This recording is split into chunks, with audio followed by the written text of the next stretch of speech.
Welcome back to my channel Doyel blog চ্যানেলে সবাইকে স্বাগত। আপনারা সবাই কেমন আছেন? আশা করি ভালো আছেন। আমিও খুব ভালো আছি।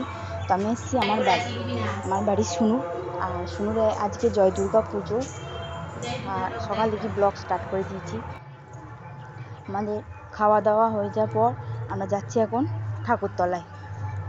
আমি আর আমার মাসি যাচ্ছি ঠাকুর দেখতে। ঠাকুরতলায় চলে এসেছি।